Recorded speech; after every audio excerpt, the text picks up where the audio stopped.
Khidmat Ramadan bersama Ikatan Dai Indonesia. Acara ini bisa ditonton dan didengar di aplikasi Xpeed Radio dan juga di rasiofan.co.id.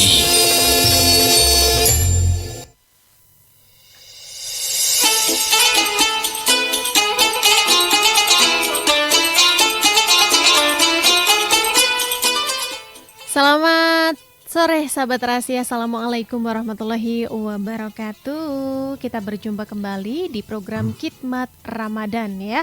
Dan sore hari ini Putri sudah bersama dengan Ustadz Budi Setiawan. Selamat sore Ustadz. Selamat sore Mbak Putri. Aduh, hari ini cerah sekali nggak Ustadz tadi? Cerah, alhamdulillah. Biasanya kalau mau kesini pasti mendung, hujan iya, tadi sempat hujan di daerah Sukomoro Mbak. Panas tapi hujan. Walah, kalau zaman dulu katanya orang-orang tua itu ada macan yang mana Ustadz? Mitosnya sih gitu ya. Dan hari ini sahabat Terasi bersama dengan Ustadz Budi dari IKADI Magetan, kita akan membahas mengenai tanda hidup bahagia. Ayo, siapa di sini yang hidupnya merasa tidak bahagia? Nanti kalau mau tanya-tanya ya terkait dengan tema kita hari ini, bisa langsung telepon juga di 08113020 906 atau di 0351896137. Ustadz. Mbak.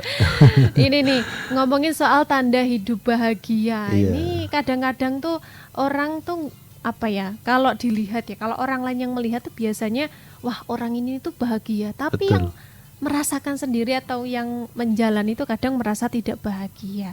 Nah, untuk tema kita hari ini seperti apa nih Ustadz tanda-tandanya? Iya. Terima kasih Mbak Putri dan sahabat Rasi yang dimuliakan Allah Subhanahu wa taala.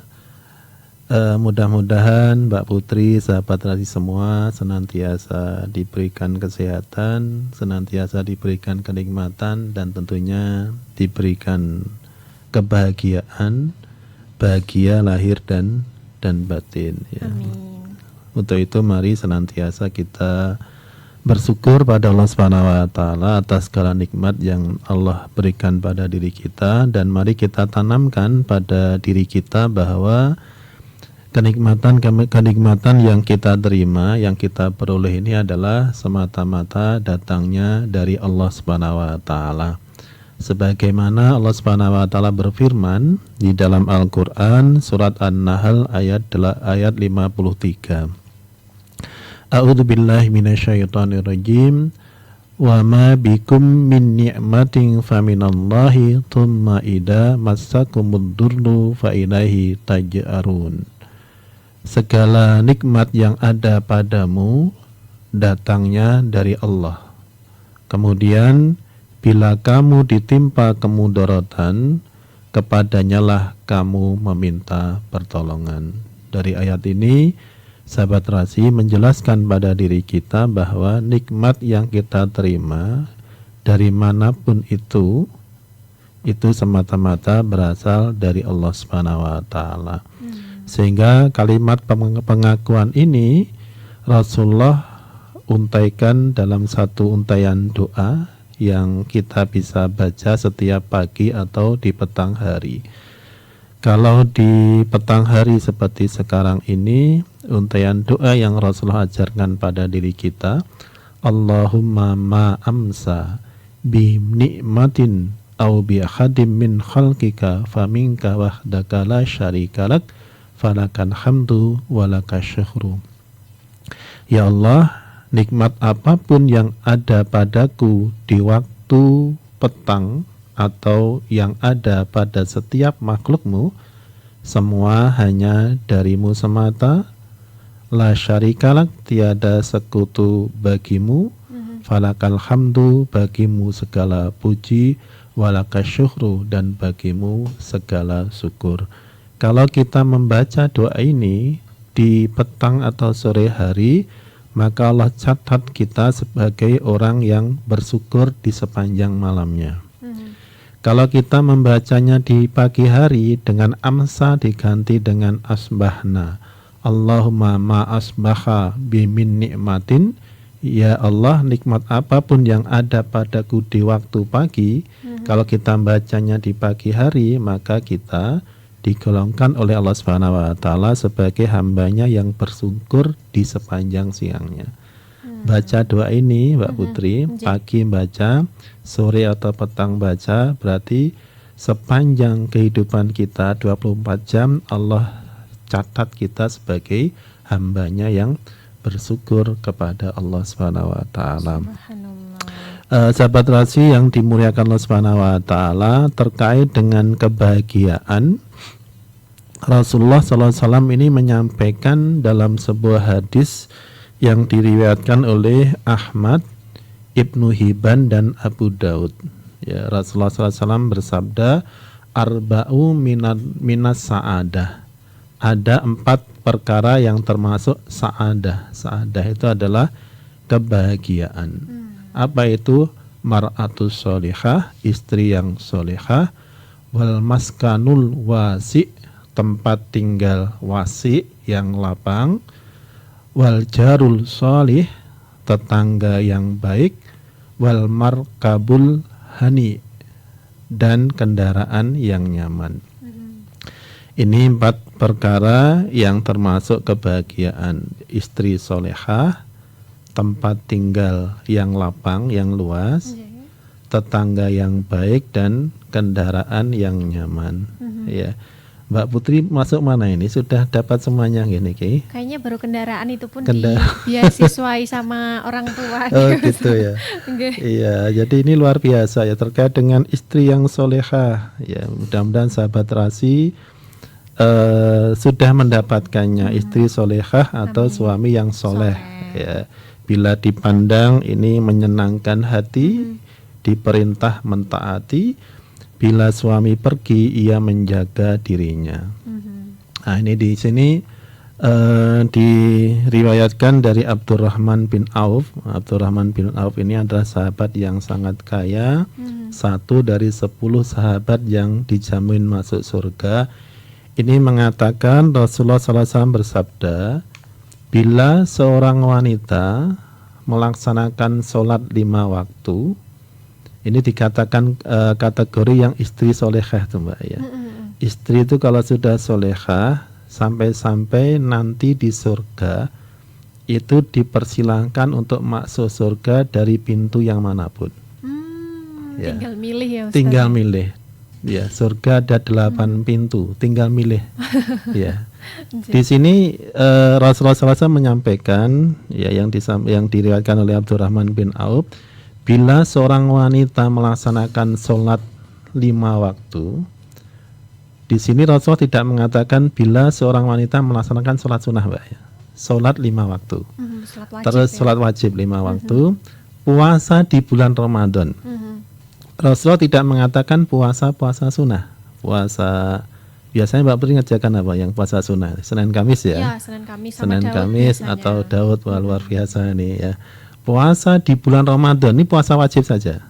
Bila seorang wanita melaksanakan sholat 5 waktu, sholat wajib, terus puasa di bulan Ramadan, ya puasa wajib, menjaga kehormatannya dan taat pada suaminya, niscaya akan dikatakan kepadanya, masuklah ke dalam surga dari pintu mana saja yang kamu ingini. Subhanallah.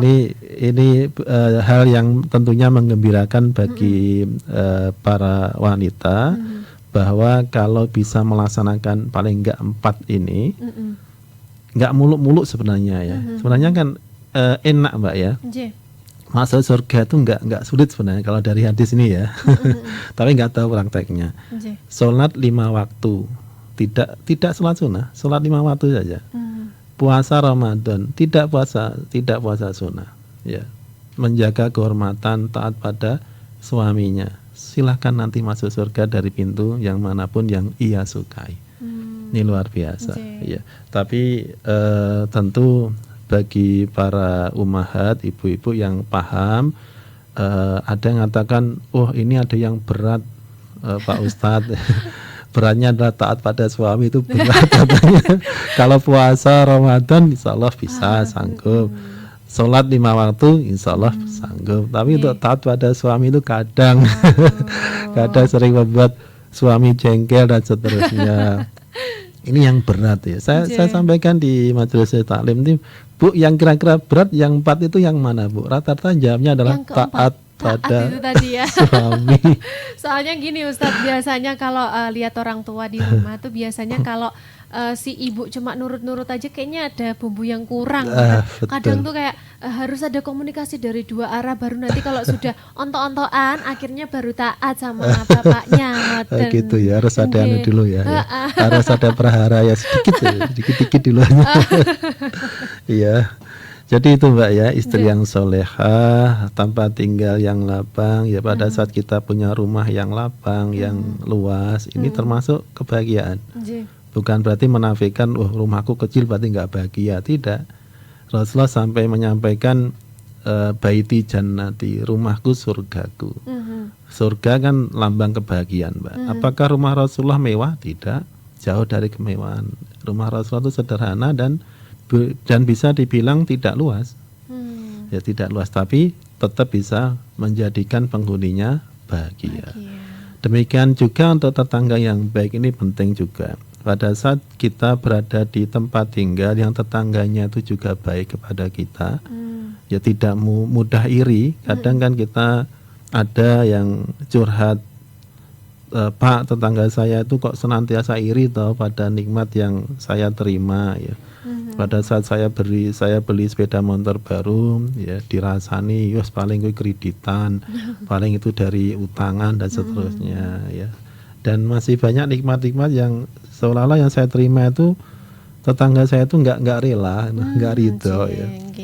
Ya ini pentingnya untuk memperoleh mendapatkan tetangga yang baik yang menjaga pada saat kita pergi, yang bertegur sapa, ya itu tetangga yang baik. Pada saat ia masak sesuatu, ia berikan ke kita juga, ya, dan ini tetangga yang baik, Mbak. Ya. Ini kalau kita mendapatkan tetangga yang baik seperti ini adalah juga sumber kebahagiaan. Dan yang gak kalah penting adalah kendaraan yang nyaman, ya. Ya. Kriteria kendaraan yang nyaman ini kan macam-macam ya. Mungkin Mbak Putri nyamannya di kendaraan motor merek ini ya, saya merek ini ya. Ya, nyamannya beda-beda ya. Tapi tentu semuanya sepakat kalau misalnya Mercy semuanya sepakat nyaman semuanya ini. Semuanya nyaman ya. Apalagi yang udah ada kemudi otomatis tuh Ustadz. Waduh, lebih nyaman lagi nih. Berarti itu adalah termasuk kebahagiaan ya. Sahabat Rasi yang dimuliakan Allah Subhanahu wa taala, ternyata di dalam Al-Qur'an ini hanya ada satu kata bahagia, itu hanya ada satu, namanya sa'adah. Sa'adah ya. Bahagia, yaitu dalam surat Hud ayat 108. Wa ammal ladzi su'idu fa fil jannah. Adapun orang-orang yang su'idu itu kata dasarnya adalah sa'adah.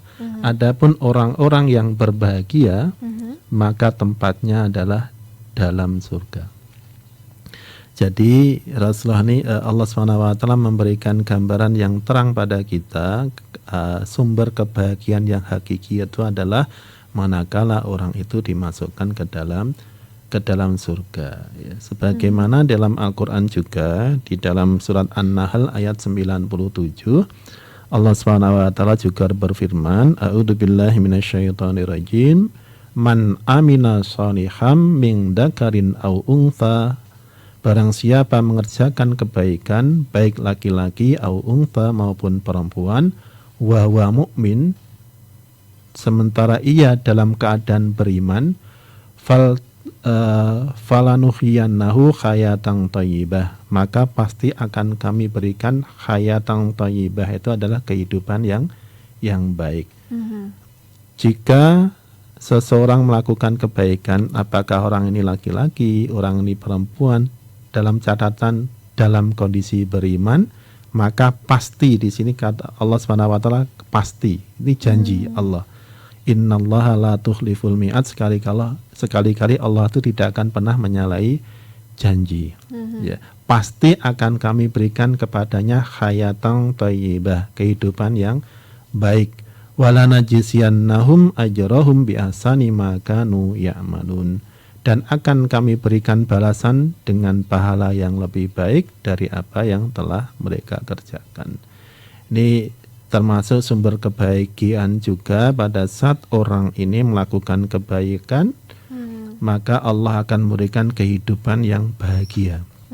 Kehidupan yang baik, halalan thayyiban, hayatan thayyiban adalah kehidupan yang baik, kehidupan yang bahagia.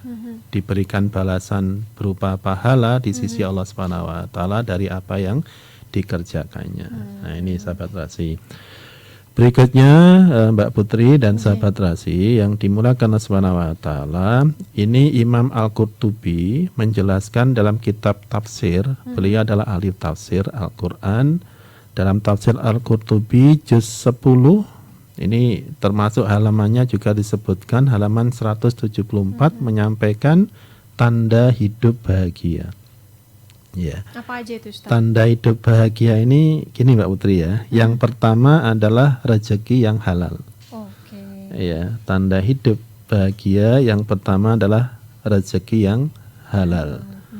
Rezeki, kalau kita itu mendapatkan rezeki yang halal, ya, maka efek positifnya adalah hidup itu akan bahagia dan berkah. Kalau rezeki kita itu rezeki yang halal itu adalah yang cara memperolehnya halal. Terus zatnya juga halal. Ini berarti adalah rezeki yang halal dari cara memperolehnya dan dari segi zatnya. Kalau kita mampu memperoleh rezeki yang halal seperti itu, kita akan mendapatkan hidup yang bahagia dan berkah. Ya, harta kita berkah. Harta berkah itu adalah harta yang menurut pandangan orang itu sebenarnya kurang, tapi menurut kita tuh cukup. Seperti Mbak Putri tadi sampaikan itu ya. Ya. Menganggap mampu, menganggap banyak, ternyata sebenarnya ya nggak banyak amat ya. Teman saya ada Ustadz nih, dia kan penghasilannya lumayan ya dibandingkan dengan saya begitu. Tapi ketika saya tanya, ternyata memang asal usulnya ini yang kurang halal Ustadz. Gitu. Dan ketika dia gunakan untuk kebutuhan, mungkin kayak servis motor dan lain sebagainya, itu tuh cepat habis Ustadz. Jadi baru nerima tuh langsung habis gitu. Ya. Nah mungkin itu karena tidak halal itu tadi membuat seseorang ini merasa tidak menikmati rezekinya. Betul. Atau seperti apa Ustaz? Iya, nanti ada ciri rezeki yang tidak halal ya, tidak berkah tuh Mbak ya. Ya, nanti setelah ini akan saya sebutkan ya. Berikutnya dampak positif atau efek positif dari rezeki yang halal itu adalah insya Allah semua urusan dimudahkan. Semua urusan kita itu dimudahkan. Kenapa? Karena Allah sudah ridho. Kalau Allah ridho pada kita, insya Allah semua urusan-urusan kita itu akan dimudahkan oleh Allah Subhanahu wa taala. Kalau rezeki kita itu halal, maka insya Allah kita akan mendapatkan memperoleh keluarga yang samara, sakinah, mawaddah, warahmah.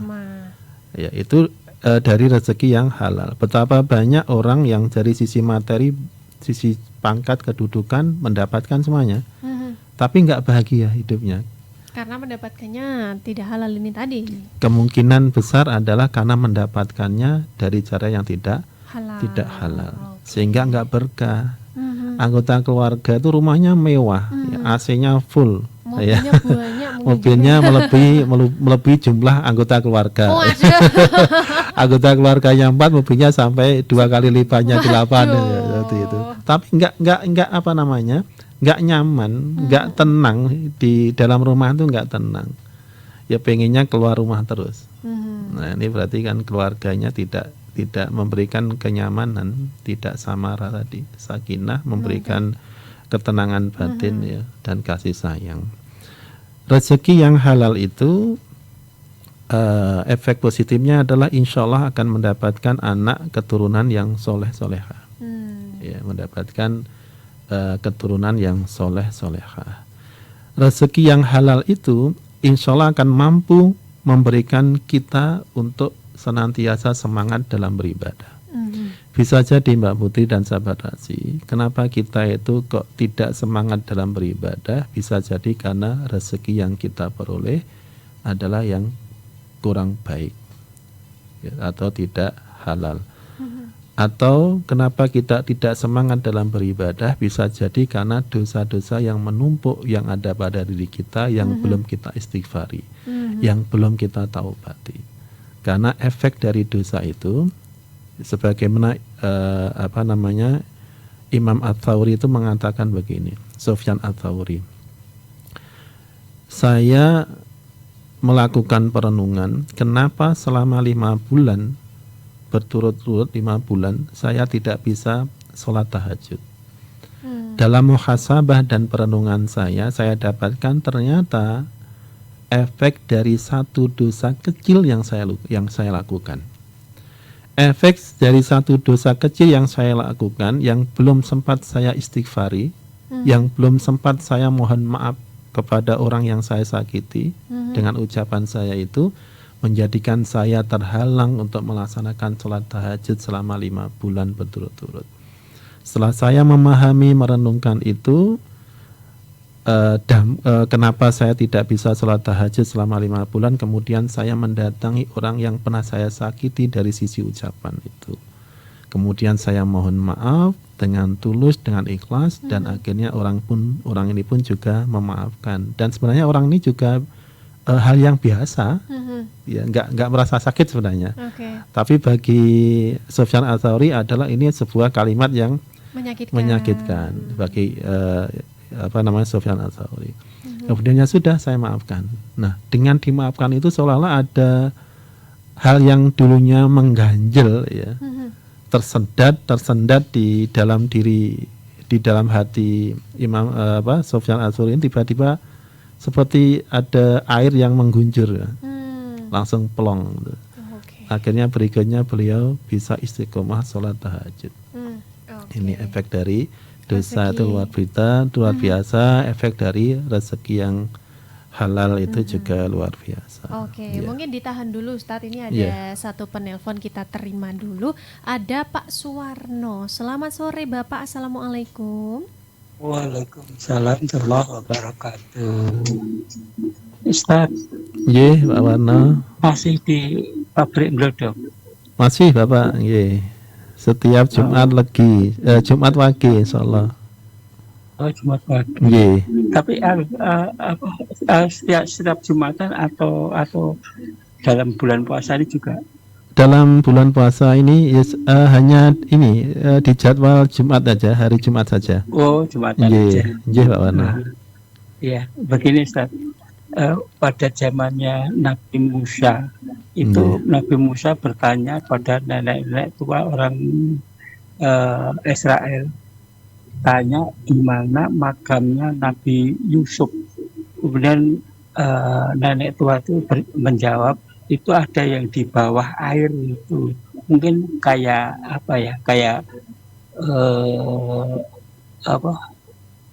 kolam gitu, di bawah air itu. Kemudian setelah dikatakan di bawah kolam, nenek minta apa? Minta dimasukkan surga bersama Nabi Musa. Kemudian itu dilaksanakan. Kemudian ini ada Rasulullah bertanya pada seorang Arabi, itu menanyakan, nggak tahu tanyanya itu apa gitu. Terus orang Arabi itu ditanya, mau minta apa? Minta unta. Kenapa kamu minta unta, kok tidak seperti nenek-nenek tua orang Israel itu masuk surga? Nah, ini ada pelajaran apa dari Rasulullah ini, pertanyaan ini? Mohon penjelasan. Assalamualaikum warahmatullahi wabarakatuh. Waalaikumsalam warahmatullahi wabarakatuh. Mungkin jangan dijawab langsung ya Ustadz ya. Kita jeda terlebih dahulu ya sahabat Terasi, jangan kemana-mana, tetap di Khidmat Ramadan. Dari Kota Magetan, inilah Rasi Media Inspiratif dan Informatif. Anda masih mengikuti acara Khidmat Ramadan bersama Ikatan Dai Indonesia. Sahabat Terasi, kembali lagi di Khidmat Ramadan ya, bersama dengan Ustadz Budi Setiawan dari IKADI Magetan. Ustadz, di segmen sebelumnya tadi ada yang bertanya, yaitu ada Pak Suwarno, mengenai hikmah dari seseorang yang meminta unta nih kepada Rasul nih tadi. Iya.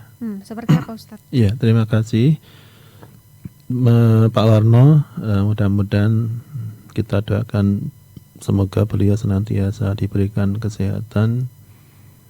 Beliau kontras tiap bulan ya. Mudah-mudahan Allah angkat penyakitnya. Amin. Terkait dengan apa yang disampaikan Pak Warno, memang ada satu kisah ya Mbak Putri dan sahabat Rasi terkait dengan ada sebuah wasiat dari ilham yang Allah berikan kepada Nabi Musa untuk mencari jasadnya Nabi Yusuf alaihissalam.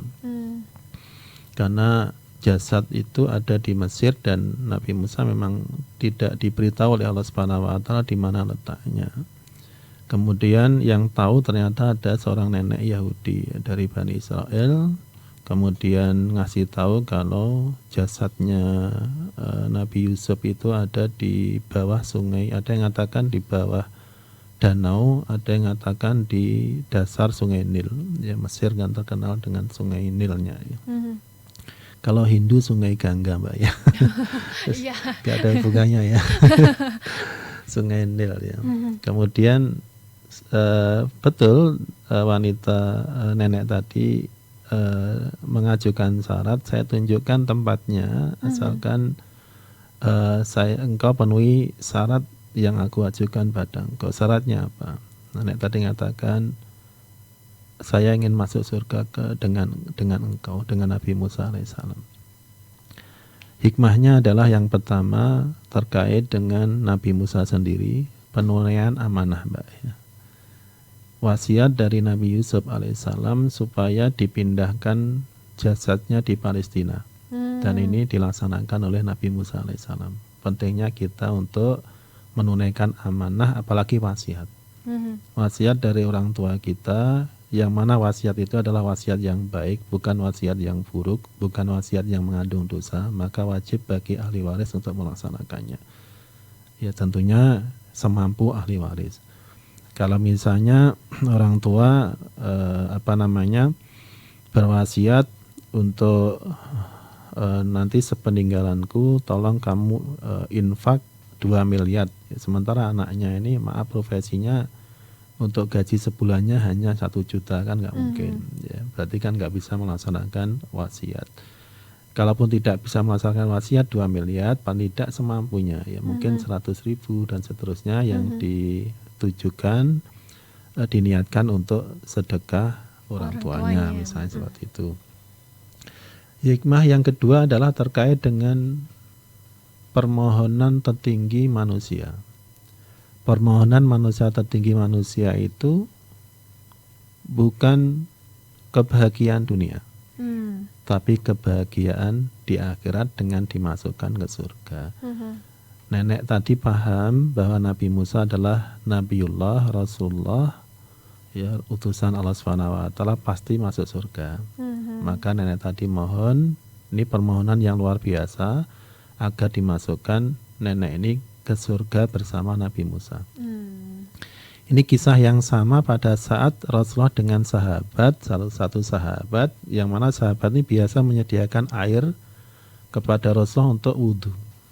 Ya, pada saat Rasulullah ini ngambil air, sahabat ini ambil air kemudian dipakai wudhu, Rasulullah itu mengatakan apa yang kamu inginkan.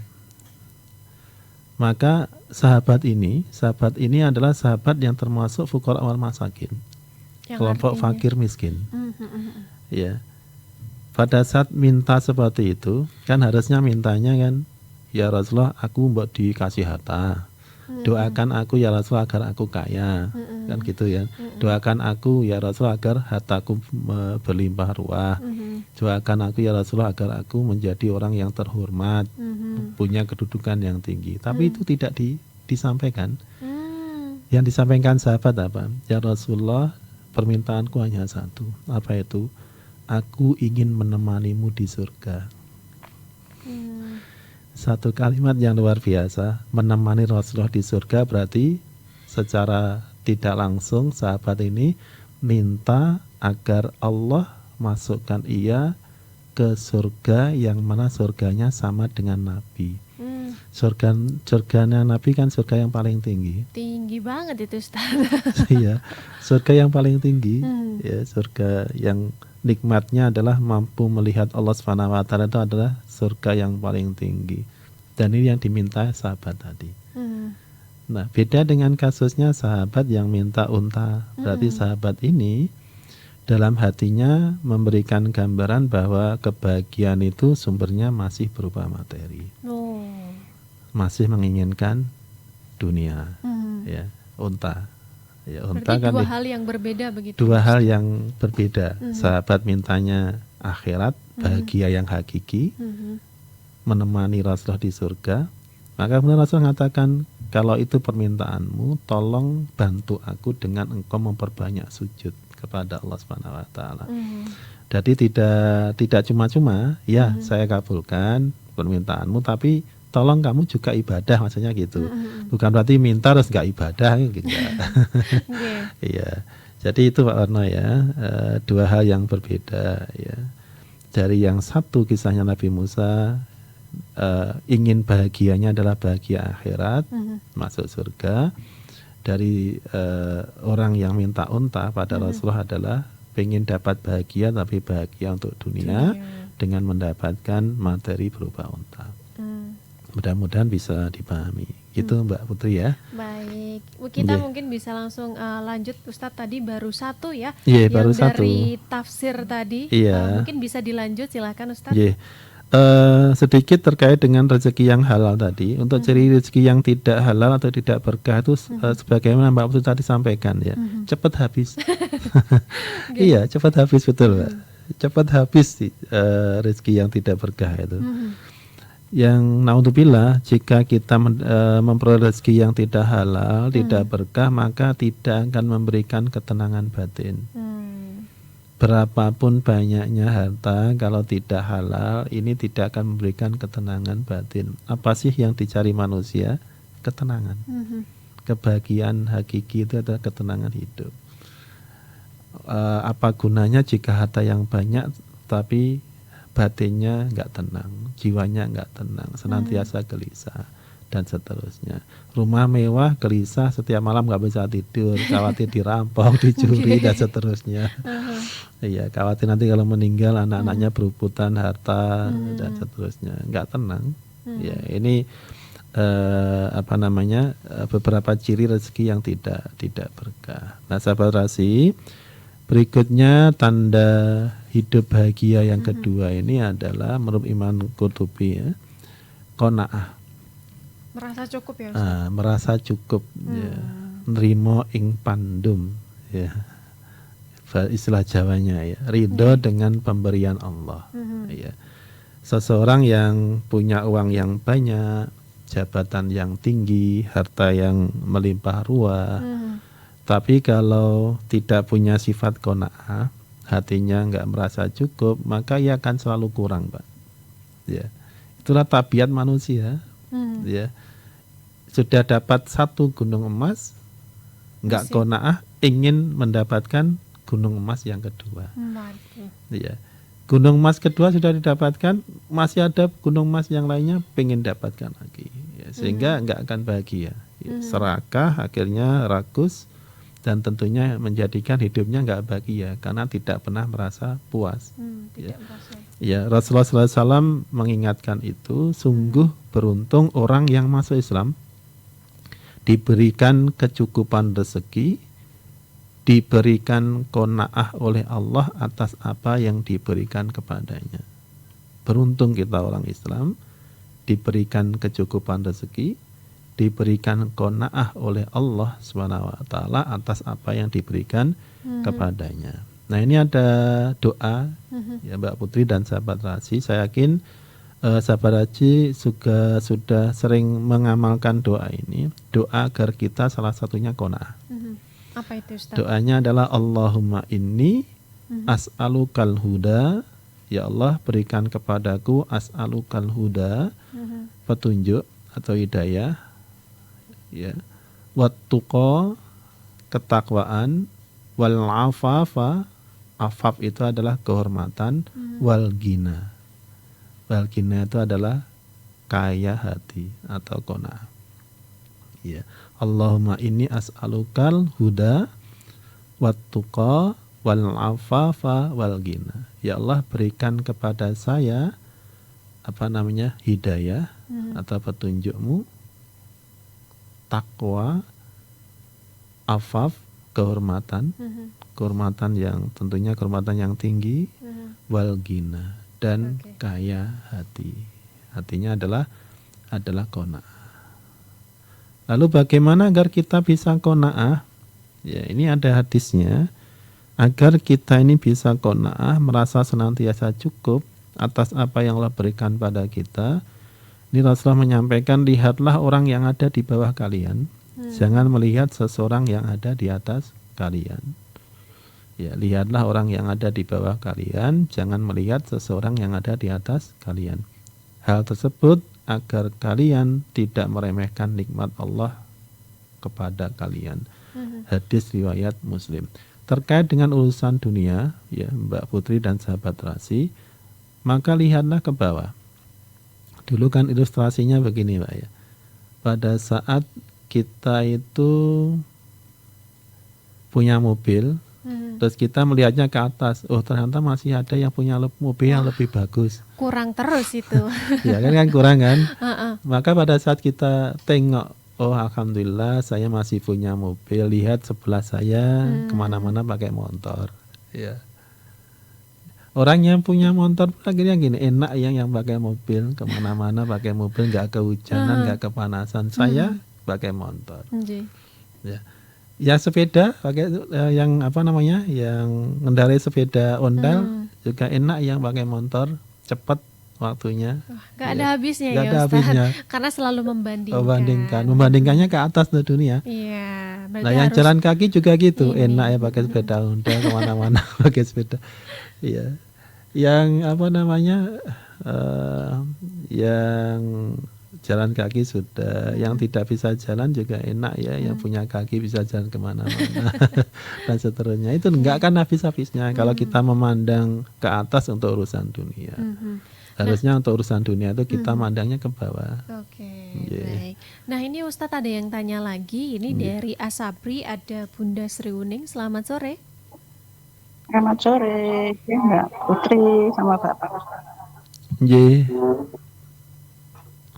Halo. Ini sehat-sehat ya Bapak Ustaz. Alhamdulillah sehat Ibu. Ibu sehat nggih? Alhamdulillah. Nggih. Nggih badhe nyuwun prisa Bapak Ustaz. Nggih. Masalah napa di luar tema nggih, napa-napa nggih. Nggih, monggo Bu. Masalah salat duha kalian salat tahajud. Nggih. Dalem menika setiap salatnya badhe nyuwun prisa. Salat taubat menika dipun tindakake sehabis maghrib atau subuh. Lah dalem menika menawi salat taubatnya bibar salat napa salat maghrib, nek subuh mboten nggih. Maghrib lajeng mangke salat tahajud, salat taubat. Pripun niku penjelasanipun kan kula niku nggih kathah lepat kathah dosa nggih, datang dosa datang sinten kemawon naminipun nggih manusia ini banyak dosa ketentuan, terutama pada orang tua, pada suami, anak dan saudara-saudara, teman-teman banyak dosa, mesti dosa banyak. Tidak mungkin orang tidak punya dosa. Nah, ini kok ngaten kula setiap sholat habis sholat maghrib, kalian tahajud, kalian duha menika berusaha. Pripun menika menapa pripun Pak Ustaz nyuwun pirsa menika penjelasanipun pripun namung menika mawon nyuwun penjelasan ingkang afdol saepun ingkang pundi ngaten mawon matur sembah nuwun. Assalamualaikum. Waalaikumsalam warahmatullahi wabarakatuh. Terima kasih Bu Sri Uning terkait dengan pertanyaannya. Alhamdulillah Bu Sri Uning merasa banyak dosa dan itu harus ya. Kalau kita merasa tidak pernah berbuat dosa, hati-hati ya. Wah, aku nggak tahu di dosa ya, hati-hati. Sehingga kita akan senantiasa berhati-hati dalam setiap aktivitas yang kita laksanakan. Ya, sampai-sampai Inilah sifat khauf yang Allah berikan pada diri kita, ya, merasa takut pada Allah Subhanahu wa taala akan dosa, sehingga apa yang dilakukan oleh Bu Sri Yuning tadi sudah bagus, melaksanakan sholat taubat. Sholat taubat itu adalah salah satu sholat mutlak, artinya bisa dikerjakan kapanpun asalkan tidak di waktu-waktu terlarang. Waktu terlarang mengerjakan sholat itu adalah pada saat matahari terbit. Pas terbit itu kita dilarang mengerjakan sholat, ya, walaupun sholat sunnah, ya. Terbit paling tidak tergelincir sedikit baru silakan sholat, ya. Biasanya kita sebut sholat isra, sholat awal duha. Kalau Bu Surining tadi kebiasaannya sholat taubat ba'da maghrib, silahkan dilanjutkan, boleh. Atau dan sholat pada saat sholat tahajud boleh dilaksanakan, pada sholat duha boleh dilaksanakan. Jadi tidak ada batasan sehari harus berapa kali, nggak ada. 1 kali pun nggak apa-apa, tidak melakukan pun tidak apa-apa, 1 minggu sekali pun tidak apa-apa. Ya, kalau setiap hari monggo, seperti Bu Surining tadi berarti sehari bisa 3 kali, monggo, nggak apa-apa, karena merasa memang dosanya sangat banyak. Wa tubu ilallahi taubatan nasuha, dan bertaubatlah kepada Allah dengan taubat yang sesungguh-sungguhnya. Taubat adalah tidak hanya untuk orang yang berbuat dosa, sebenarnya orang yang beriman pun juga diperintahkan untuk bertaubat kepada Allah Subhanahu wa taala. Rasulullah SAW apakah berdosa? Tidak, beliau adalah maksum, tapi Rasulullah istighfarnya, mohon ampunnya kepada Allah setiap harinya 70 sampai 100 kali istighfar, ya, mohon ampun kepada Allah Subhanahu wa taala. Ada satu kisah menarik, ya, ada satu kisah namanya Nuhair, ya. Nuhair ini bukan sahabat Nabi, bukan kelompok tabi'in, bukan tabi'in, tapi Nuhairnya adalah orang yang soleh. Nuhair itu, hal yang menarik pada Nuhair adalah beliau itu kalau berdoa tidak menengadakan tangan kemudian wajahnya menghadap ke langit, Pak. Nuhair ini senantiasa menundukkan wajahnya dan kemudian berdoa, yang mana doanya pun juga aneh. Pada saat yang lainnya itu doa dengan menengadahkan kedua tangan, kemudian wajahnya menghadap langit, memohon dimasukkan ke surga, tapi Nuhair itu senantiasa menunduk. Dan yang dimohon adalah tidak dimasukkan ke neraka. Ya, tidak dimasukkan ke neraka. Saat ditanya, kenapa engkau melakukan itu wahai Nuhair? Ya, karena saya malu menghadap langit, malu atas dosa-dosa yang aku lakukan. Setiap malam tuh Nuhair senantiasa berdoa, ya Allah, jangan ambil nyawaku sebelum engkau ampuni dosa-dosaku. Ya Nuhair, ya Allah, jangan ambil nyawaku sebelum engkau ampuni dosa-dosaku. Ya, hari pada saat beliau sakit dan menjadikan beliau kemudian meninggal dunia, beliau menangis dalam sujud terakhirnya, mohon pada Allah Subhanahu wa taala agar tidak dimasukkan ke neraka, dan jika surga itu tidak layak untuknya, maka jangan masukkan Nuhair ke neraka. Surga nggak layak, tapi aja dimasukin neraka. Terus masuk nang ndi? Digantung di tengah-tengah. Iya. Akhirnya ya Nuhair dalam kondisi seperti itu kemudian meninggal dalam sujudnya. Kemudian pagi harinya Nuhair itu manusia yang gak dianggap, Mbak, karena memang ya miskin, ya, hidupnya sendirian sebatang kara. Pada saat meninggal tuh orang ya hanya lalu lalang saja. Ya. Tapi ada seorang ulama yang pada saat melihat jasadnya Nuhair itu nangis dengan keras. Maka santri-santrinya itu mengatakan, wahai Syekh, kenapa engkau menangis? Maka kemudian siapa ini yang ulama tadi, Syekh tadi mengatakan, tadi malam aku mimpi bahwa pintu langit itu dibuka dan bersinar untuk ruhnya Nuhair. Ya, wahai santri-santriku, anak-anakku, kita itu bangga dengan amal. kita itu menghitung-hitung amal-amal yang kita lakukan. Sementara Nuher menghitung dosa-dosa yang ia lakukan. Bedanya manusia biasa dengan Nuher ya. Kalau kita tuh sibuk menghitung pahala-pahala dari pundi-pundi amal yang kita lakukan, kalau Nuher itu sibuk menghitung dosa-dosa yang dilakukan. Pada saat meninggal kemudian dimakamkan, orang yang lewat kuburan Nuher itu dadanya seolah-olah sesek, Mbak. Seolah-olah kuburan Nuher itu menyampaikan, jangan bangga dengan amal-amalmu, takutlah Allah dengan dosa-dosamu. Seolah-olah mengatakan itu, kuburannya berbisik seperti itu. Berarti sampai seperti itu sampai ya. Seperti nah, itu. berarti pada intinya dari cerita Nuher ini seperti apa nih Ustadz? Nuher itu intinya adalah sifat khauf, merasa takut pada Allah Subhanahu wa taala itu tinggi. Takut jika sampai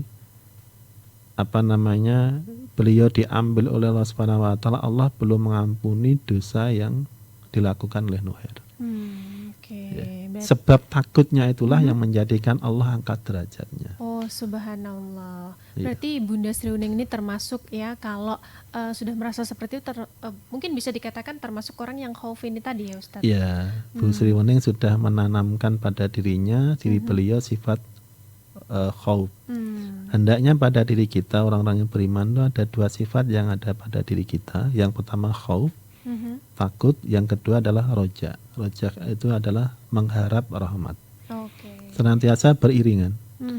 Jangan sampai rojaknya yang dikedepankan, khaufnya nggak ada. Berarti seimbang. Harus seimbang. Atau khaufnya dikedepankan, rojaknya nggak ada. Ya akhirnya kan minder, dosa takut mati, aku nang kene gak usah kerja, enggak sesuk jadi karena memang harus bergerak. seimbang antara khauf, merasa berdosa khauf ini tadi dan juga dengan berharap rahmat berharap Allah Subhanahu wa taala. Mungkin itu ya Bunda Sri Uning, semoga bisa menjawab pertanyaannya. Dan untuk sahabat Terasi jangan kemana-mana karena nanti kita akan segera kembali masih di Khidmat. Anda masih mengikuti acara Khidmat Ramadan bersama Ikatan Dai Indonesia.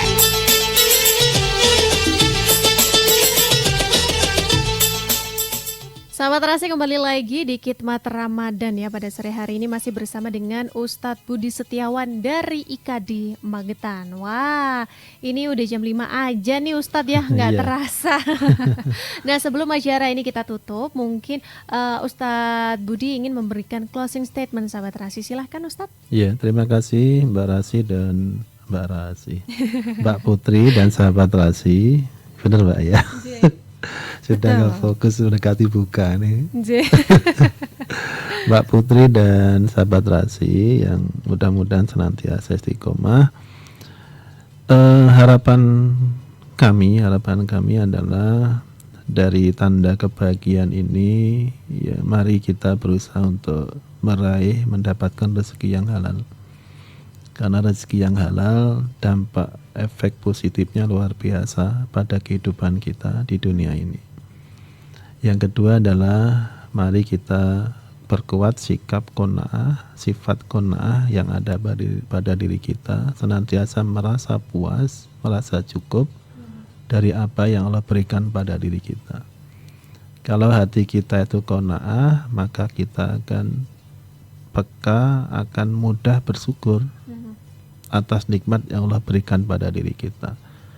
Dan mudah-mudahan dua ini saja, pada saat kita mencari rezeki yang halal di dunia ini, pada saat kita menempatkan sifat qanaah ya pada diri kita, insya Allah kita akan mendapatkan kebahagiaan di dunia ini. Hati kita akan nyaman, hati kita akan tenang, hati kita akan tentram, dan insya Allah kebahagiaan ini tidak berakhir di dunia. Insya Allah kebahagiaan itu akan terus Allah lanjutkan di akhirat, sampai kemudian Allah masukkan kita ke dalam surga Allah Subhanahu wa taala. Untuk itu sahabat Rasi, mari kita pertebal qanaah pada diri kita. Kemudian pada saat kita menyadari ada rezeki yang tidak halal, maka hindari segera mungkin karena dampak negatifnya sangat banyak. sangat besar, tidak hanya pada diri kita tapi juga pada ahli keluarga kita, pada istri dan anak-anak kita. Itu Mbak Putri dan sahabat Rasi, mudah-mudahan bermanfaat, mudah-mudahan kita mendapatkan kebahagiaan hidup sebagaimana doa sapu jagat yang senantiasa kita panjatkan setelah selesai kita menunaikan ibadah sholat. Rabbana atina fid dunya hasanah, ya Allah berilah aku kehidupan yang baik di dunia, wa fil akhirati hasanah, berilah aku kehidupan yang baik di akhirat, wa qina adzabannar, dan hindarkan kami dari siksa neraka.